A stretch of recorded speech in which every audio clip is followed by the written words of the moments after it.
too weary to resist, or too weak. I am in my second childhood.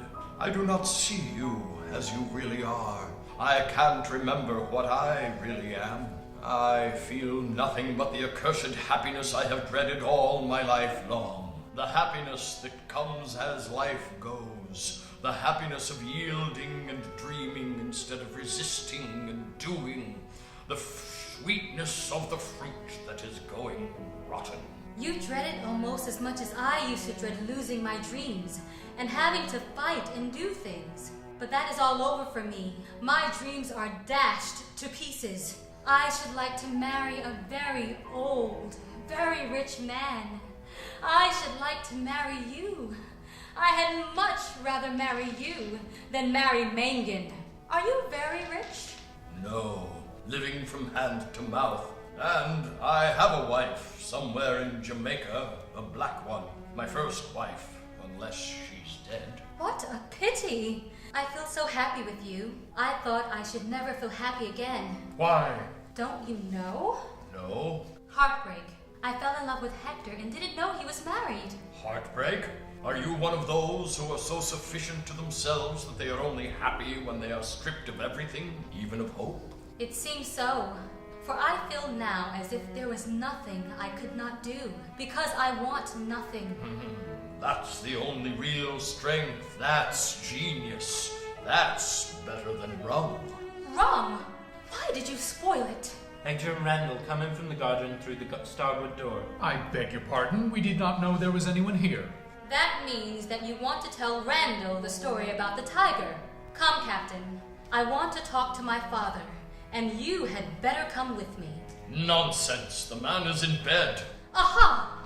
I've caught you. My real father has gone to bed, but the father you gave me is in the kitchen. You knew quite well all along. Come. She draws him out into the garden with her through the port door. That's an extraordinary girl. She has the ancient mariner on a string like a Pekingese dog. Now that they have gone, shall we have a friendly chat? You are in what is supposed to be my house. I am at your disposal. I take it that we may be quite frank. I mean about Lady Utterword. You may. I have nothing to be frank about. I never met her until this afternoon. What? But you are her sister's husband. Well, if you come to that, you are her husband's brother. But you seem to be on intimate terms with her. So do you.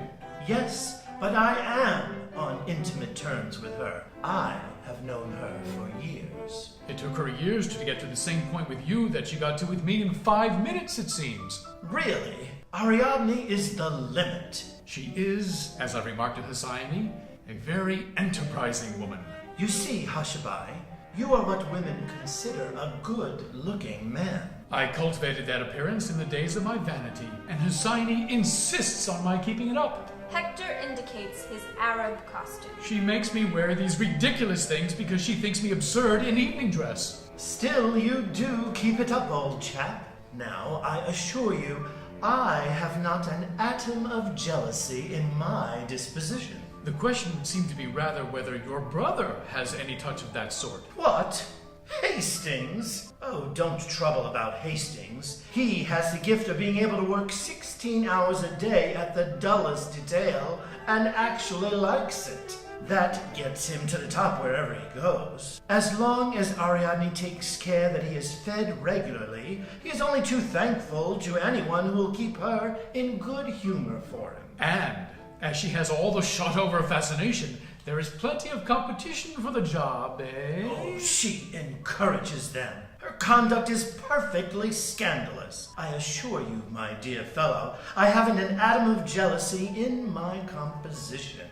But she makes herself the talk of every place she goes by her thoughtlessness. It's nothing more. She doesn't really care for the men she keeps hanging about her. But how is the world to know that? It's not fair to Hastings. It's not fair to me. Her theory is that her conduct is so correct. Correct? She does nothing but make scenes from morning till night.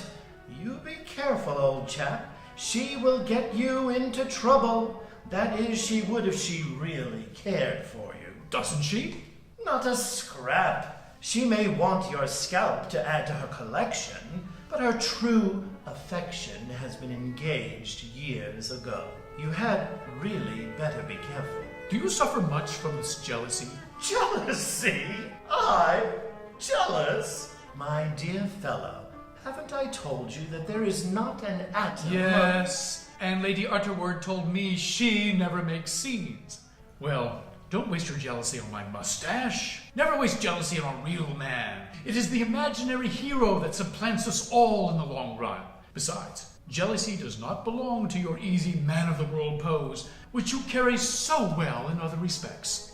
Really, Hushabye, I think a man may be allowed to be a gentleman without being accused of posing. It is a pose like any other. In this house, we know all the poses. Our game is to find out the man under the pose. The man under your pose is apparently Ellie's favorite, Othello. Some of your games in this house are damned annoying, let me tell you. Yes, I've been their victim for many years.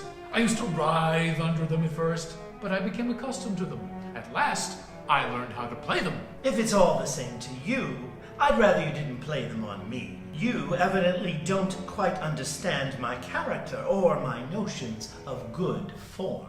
Is it your notion of good form to give away Lady Utterword? I have not said a word against Lady Utterword. This is just a conspiracy over again. What conspiracy? You know very well, sir. A conspiracy to make me out to be pettish and jealous and childish and everything I am not. Everyone knows I am just the opposite. Something in the air of the house has upset you. It often does have that effect. Hector goes to the garden door and calls out Lady Utterword. Ariadne! Yes? What are you calling her for? I want to speak. Yes? You really are a terribly commanding person. What's the matter? I do not know how to manage your friend Randall. No doubt you do. Randall, have you been making yourself ridiculous as usual? I can see it in your face. Really, you are the most pettish creature. You know quite well, Ariadne, that I have not an ounce of pettishness in my disposition. I have made myself perfectly pleasant here. I have remained absolutely cool and imperturbable in the face of a burglar. Imperturbability is almost too strong a point of mine, but I insist on being treated with a certain consideration. I will not allow Hushabye to take liberties with me. I will not stand your encouraging people as you do. The man has a rooted delusion that he is your husband. I know. He's jealous, as if he had any right to be. He compromises me everywhere. He makes scenes all over the place. Randall, I will not allow it. I simply will not allow it. You had no right to discuss me with Hector. I will not be discussed by men.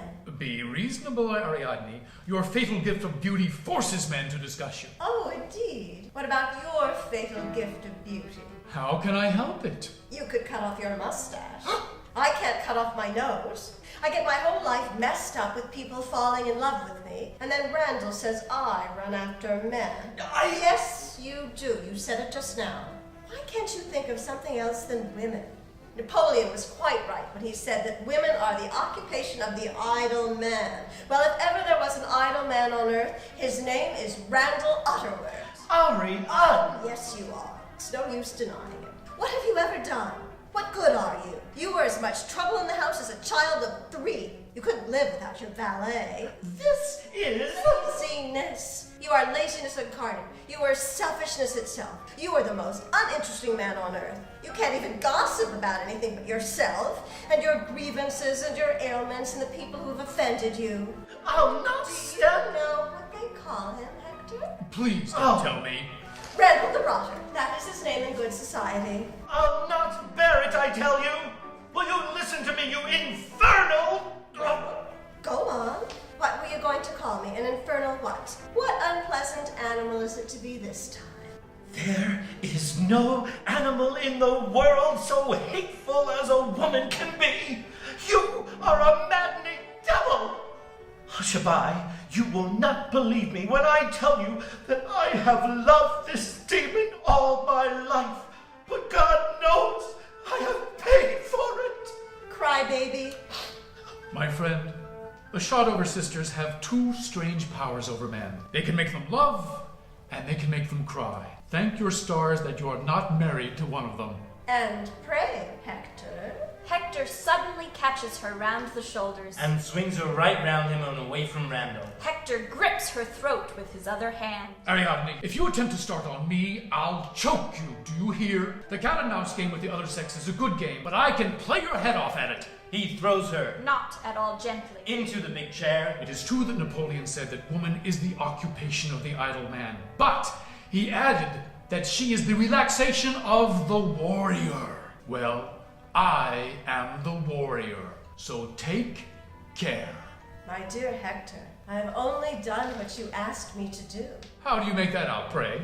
You called me in to manage Randall, didn't you? You said you couldn't manage him yourself. Well, what if I did? I did not ask you to drive the man mad. He isn't mad. That's the way to manage him. If you were a mother, you'd understand. Mother, what are you up to now? It's quite simple. When the children got nerves and were naughty, I smacked them just enough to give them a good cry and a healthy nervous shock. They went to sleep and were quite good afterwards. Well, I can't smack Randall. He's too big, so when he gets nerves and is naughty, I just rag him till he cries. He will be all right now. Look, he's half asleep already. Which is quite true. Randall wakes up indignantly. I'm not. You are most cruel, Ariadne. But I suppose I must forgive you as usual. Is the explanation satisfactory, dread warrior? Someday I shall kill you if you go too far. I thought you were a fool. Everybody does it first, but I'm not such a fool as I look. Now, Randall, go to bed. You will be a good boy in the morning. I'll go to bed when I like. It isn't 10 yet. It is long past 10. See that he goes to bed at once, Hector. She goes into the garden. Is there any slavery on earth viler than this slavery of men to women? I'll not speak to her tomorrow. I'll not speak to her for another week. I'll give her such a lesson. I'll go straight to bed without bidding her good night. He makes for the door leading to the hall. You are under a spell, man. Old Shotover sold himself to the devil in Zanzibar. The devil gave him a black witch for a wife, and these two demon daughters are their mystical progeny. I am tied to Hesiane's apron string, but I'm her husband. And if I did go stark staring mad about her, at least we became man and wife. But why you should let yourself be dragged about and beaten by Ariadne as a toy donkey is dragged about and beaten by a child? What do you get by it? Are you her lover? You must not misunderstand me. In a higher sense, in a platonic sense. Pshaw, platonic sense. She makes you her servant, and when payday comes around, she bilks you. That is what you mean. Well, if I don't mind, I don't see what business it is of yours. Besides, I tell you, I am going to punish her. You shall see. I know how to deal with women. I'm really very sleepy. Say good night to Mrs. Hushabye for me, will you, like a good chap? Good night. He hurries out. Poor wretch. Oh, women, women, women. He lifts his fist in invocation to heaven. Fall, fall and crush. He goes out into the garden.